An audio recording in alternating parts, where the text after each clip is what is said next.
PTI की खाली करदा कौमी असम्बली की 33 नशिस्तों पर ज़िमनी इलेक्शन का शेड्यूल जारी। इलेक्शन 16 मार्च को होगा। कागजात नामजदगी 6 से 8 फरवरी तक जमा करवाए जाएंगे। इलेक्शन कमीशन ने कौमी असम्बली की 33 खाली नशिस्तों पर ज़िमनी इलेक्शन का शेड्यूल जारी कर दिया।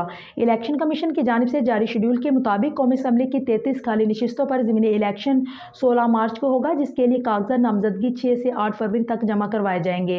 इलेक्शन कमीशन के मुताबिक कागजात नामजदगी की जाँच पड़ताल 13 फरवरी तक होगी।